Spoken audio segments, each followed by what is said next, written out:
कणकवली प्रभाग क्रमांक 7 मध्ये रहिवासी नसलेल्या मतदारांची अनधिकृत नोंदणी झाल्याबद्दल चौकशी करण्याची मागणी आमदार निलेश राणे यांनी कणकवलीचे निवडणूक निर्णय अधिकारी यांच्याकडे लेखी पत्राद्वारे केली आहे। मतदार याद्यांमध्ये गंभीर गैरव्यवहार आढळत असल्याचा आरोप त्यांनी केला। आगामी महापालिका निवडणुकीसाठी प्रसिद्ध केलेल्या प्रारूप मतदार याद्यांमध्ये गोंधळ झाल्याचं निदर्शनास येत आहे। ज्या 12 नंबरच्या प्रभागातून 2017 साली नगरसेवक झालेले राष्ट्रवादी काँग्रेसचे पंकज भालेकर यांचं नाव थेट जवळच्या चिखली प्रभागामध्ये गेल्यानं मोठा गोंधळ उडाला आहे। नांदेड जिल्ह्यामध्ये नगर परिषद निवडणुकीमध्ये भाजपानं खातं उघडलं। मुखेड नगर परिषदेमध्ये भाजपाच्या 21 वर्षीय उमेदवार स्नेहा तमशेट्टे यांना नगरसेवक पदाची लॉटरी लागली आहे। अर्ज मागे घेण्याच्या शेवटच्या दिवशी चुलती जयश्री तमशेट्टे यांनी माघार घेतल्यानं पुतणी स्नेहा तमशेट्टे बिनविरोध निवडून आली। गुहागर नगरपंचायतीमध्ये भारतीय जनता पार्टीच्या उमेदवार वैशाली संतोष मावळणकर या वार्ड क्रमांक 5 मधून बिनविरोध निवडून आलेल्या आहे। बिनविरोध निवडणुकीमुळे युतीमध्ये उत्साहाचं वातावरण पसरलं। खेड आळंदी विधानसभा मतदारसंघातील 3 नगर परिषदांच्या निवडणुका होत असून राजगुरुनगर, चाकण आणि आळंदी या तीनही ठिकाणी अजित पवारांच्या राष्ट्रवादी काँग्रेस पक्षानं स्वतंत्र पॅनल उभा केलाय। या निवडणुकीमध्ये आम्हाला नक्कीच यश मिळेल असा विश्वास माजी आमदार दिलीप मोहिते यांनी व्यक्त केला। लांजा नगरपंचायतीमध्ये महायुतीची डोकेदुखी वाढली आहे। भाजप बंडखोर उमेदवाराने माघार घेतलेली नाहीये। जागा वाटपामध्ये न्याय न मिळाल्यामुळे नगराध्यक्षपदासह सर्वच जागांवर भाजपाचे बंडखोर उमेदवार रिंगणात उतरले। बीड नगर परिषदेची निवडणूक रंगात आलेली असताना शिवसेना उद्धव बाळासाहेब ठाकरे पक्षाच्या उपजिल्हा प्रमुखांनी पदाचा राजीनामा दिलाय। संदीप क्षीरसागर यांच्या हस्तक्षेपामुळे नाराज असलेल्या राजू माहुवाले यांनी ठाकरेंच्या पक्षाला रामराम केला। अकोला जिल्ह्यात नगराध्यक्षपदासाठी 14 तर सदस्यत्वासाठी दाखल केलेल्या 95 उमेदवारांनी अर्ज मागे घेत निवडणुकीतून माघार घेतली। आता नगराध्यक्ष पदासाठी 41 तर सदस्यत्वासाठी 717 नगरसेवक निवडणुकीच्या रिंगणात आहेत। मालेगाव कोर्टाच्या आवारात घुसून धुडगूस घातल्याप्रकरणी पोलिसांनी जमावाविरुद्ध गुन्हा दाखल केलाय। सार्वजनिक मालमत्तेचं नुकसान केल्याप्रकरणी गुन्हा दाखल करण्यात आलाय। यवतमाळ जिल्ह्यामध्ये 3.5 वर्षाच्या दीर्घ प्रतीक्षेनंतर 10 नगरपरिषद आणि 1 नगरपंचायतीसाठी निवडणुकीची रणधुमाळी सुरू झाली आहे। 11 नगराध्यक्ष पदासाठी 86 उमेदवार तर 293 नगरसेवक पदासाठी 1430 उमेदवार निवडणूक रिंगणात आहेत। सांगोला नगरपालिकेच्या निवडणुकीमध्ये 73 वर्षांचे मारुती बनकर भाजपाकडून नगराध्यक्ष पदासाठी निवडणुकीच्या रिंगणामध्ये आहेत। 2 टर्म नगराध्यक्ष राहिलेल्या 73 वर्षीय मारुती बनकर यांनी शहाजी बापू पाटील यांना आव्हान दिले। दौंड नगर परिषदेच्या निवडणुकीमध्ये नागरिक हित संरक्षण मंडळ विकास आघाडी भाजपा अधिकृत उमेदवारांच्या प्रचाराचा शुभारंभ करण्यात आला। आमदार राहुल कुल यांच्या उपस्थितीमध्ये शहरातून मोठे शक्तिप्रदर्शन करण्यात आले। रॅली काढून शहरातील ग्रामदैवत श्री काळ भैरवनाथ मंदिरामध्ये प्रचाराचा नारळ फोडण्यात आला। चंद्रपूर जिल्ह्यातील गडचांदूर नगरपरिषदेमध्ये भाजप नेते निलेश ताजणे यांनी बंडखोरी करत नगराध्यक्षपदासाठी दाखल केलेली उमेदवारी कायम ठेवली आहे। यांची उमेदवारी भाजपाचे अधिकृत उमेदवार अरुण डोहे यांच्यासाठी डोकेदुखी असली तरी भाजपाचे राजुरा मतदारसंघाचे आमदार देवराव भोंगळे यांच्यासाठी आता ही निवडणूक प्रतिष्ठेची बनली आहे। अजित पवार मतदारांना धमकी देत आहेत। निधी त्यांच्या हातात आहे म्हणून ते धमकी देतात, त्यामुळे पारदर्शक निवडणुका होतील का असा प्रश्न आहे असं विजय वडट्टीवार म्हणाले। पैसे देऊन बिनविरोध उमेदवार निवडून आणले असा आरोपही वडट्टीवारांनी केला। निधी अजित पवारांच्या घरचा नाही, निधी करातून येतो, घरातून येत नाही असा टोला अंबादास दानवेंनी अजित पवारांना लगावलाय। अजित पवार मतासाठी धमकी देत असतील तर निवडणूक आयोगानं दखल घ्यावी असं सुद्धा अंबादास दानवे म्हणाले। राष्ट्रवादीचे प्रमुख शरद पवार यांनी आज मुंबईच्या कार्यकारिणीची बैठक बोलावली आहे। राष्ट्रवादी काँग्रेसच्या या बैठकीमध्ये मनसेबाबत चर्चेची दाट शक्यता आहे। मनसेला सोबत घेण्याबाबत पक्षाच्या पदाधिकाऱ्यांशी चर्चा करणार असल्याची माहिती आहे। मुख्यमंत्र्यांचे मामेभाऊ आल्हाद कलोती यांच्या बिनविरोध विजयावरून काँग्रेस नेते नाना पटोलेंनी मुख्यमंत्री फडणवीसांवर निशाणा साधलाय। मुख्यमंत्र्यांचा मामाचा मुलगा चिखलदऱ्यामध्ये बिनविरोध कसा आला, कशा प्रकारे सेटलमेंट करण्यात आली असा सवाल नाना पटोलेंनी विचारलाय। धमकावून प्रलोभनातून अनेकांचे अर्ज मागे घेण्यात आले असा आरोप सुद्धा नाना पटोलेंनी केला। जामनेरमध्ये निवडणुकीच्या तोंडावर सुरू असलेल्या राजकीय घडामोडींवरून रोहित पवारांनी गिरीश महाजनांना डिवचलंय। जामनेर शहरामध्ये दडपशाहीनं वंचितांसह समविचारी पक्षाच्या उमेदवारांना सत्तेचा गैरवापर करत दडपशाही मार्गाने उमेदवारी अर्ज मागे घ्यायला भाग पाडलं गेलं। ही आहे बिनविरोध निवडणुकांची वस्तुस्थिती असं ट्विट रोहित पवारांनी केलं। नगरपरिषद निवडणुकीमध्ये एकाच कुटुंबातील सदस्य एकमेकांच्या विरोधात दंड ठोकून रिंगणात उतरले आहेत। छत्रपती संभाजीनगरच्या खुलताबाद नगराध्यक्षपदासाठी भाजपाचे उमेदवार परसराम बारगळ आणि शिवसेना शिंदे गटाचे बाबासाहेब बारगळ हे दोघे काका पुतणे आमने सामने उभे राहिले आहेत।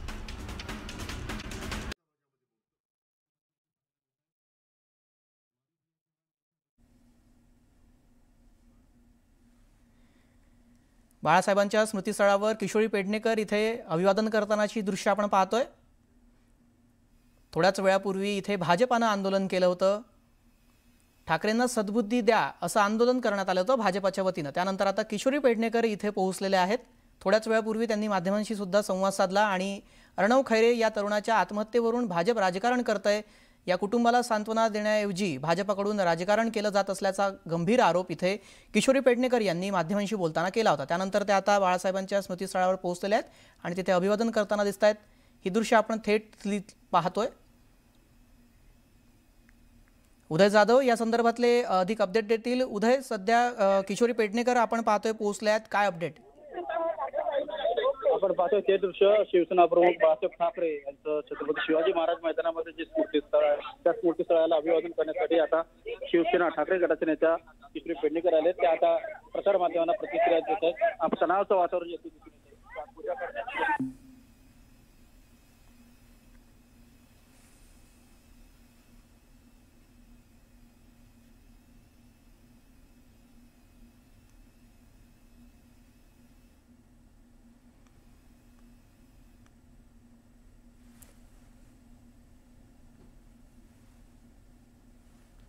किशोरी पेडणेकर आपण पाहतोय बाळासाहेबांच्या स्मृतीस्थळावर पोहोचलेले आहेत, माध्यमांशी त्या संवाद साधतायत।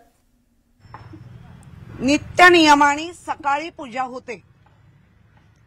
आमचा हा दादा अप्पा ज्याला सगळे ओळखतात तो हा नित्य नियमाने फुलं घालून, जी बाळासाहेबांना चाफ्याची फुलं आवडायची, हार घालून सेवा करतो।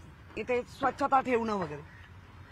आज सकाळपासून त्याचे फोन यायला लागले, सगळ्यांचे यायला लागले की आम्हाला मज्जाव करतायत। मी म्हटलं का मज्जाव होतोय?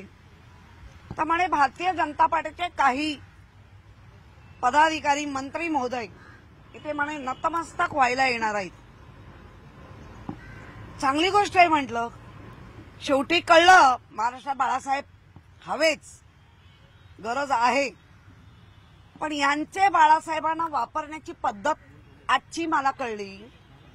जे रेल्वेत एका लहान मुलाला 19 वर्षाच्या मुलाला ज्या रेल्वेमध्ये या लोकांनी कोणी केलंय, त्यांच्या मुलाच्या मृत्यूचं राजकारण करून बाळासाहेबांच्या स्मृतीस्थळावर येण्याचं धाडस दाखवलं। आणि आमची पोलीस, खरंच मुंबईच्या पोलिसांना नेहमीच आम्ही सॅल्यूट करतो, पण पोलिसांनी अडवलं का? जी नित्यनियमाची पूजा आहे ती अडवायचं कारण काय होतं? बरं, तो एकटा होता।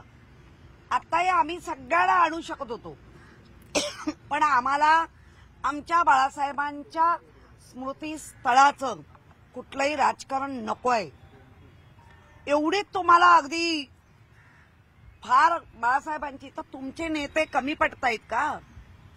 मग त्याच्यामध्ये अटल बिहारी वाजपेयी असतील, केवढं उत्तुंग नेतृत्व भाजपमधलं। आणि जे आम्ही पाहिलं, ज्यांच्याबरोबर आम्ही एका वाढदिवसाला सुद्धा दिल्लीत मोहन रावलेंच्या माध्यमातून आम्ही गेलो होतो, अतिशय मृदू छान व्यक्तिमत्व, ज्या प्रमोद महाजनना किंवा गोपीनाथ मुंडेंना त्यांनाही आम्ही पाहिलं, आम्ही त्यांच्याबरोबर काम केलं। अशा उत्तुंग नेतृत्वाच्या पायापाशी जायला पाहिजे ना. तुम्ही आमच्याकडे आलात चांगलंय, पण त्याच्यामध्ये बाळासाहेबांच्या स्मृतीस्थळाचं राजकारण नाही करायचं. कोणाला सुबुद्धी देताय? अहो, ती बाळासाहेबांनी दिलेले आशीर्वाद, तीच सुबुद्धी घेऊन इतक्या कांड तुम्ही रचलात तरी आमचे शिवसैनिक कुठेही हलले नाहीत. या तुमच्या पक्षातलं सगळं नेतृत्व संपलंय हे तुम्ही दाखवून दिलंय. कुठलंही नेतृत्व पायावर डोकं ठेवण्याचं नाहीये आणि तुम्ही तुमच्या पक्षातले, भारतीय जनता पार्टीच्या पक्षातले उत्तुंग नेतृत्व ज्यांनी देशासाठी, ज्यांनी महाराष्ट्रासाठी आणि ज्यांनी मुंबईसाठी काम केलं, त्यांचा तुम्ही आज अपमान केला असं मला वाटतं.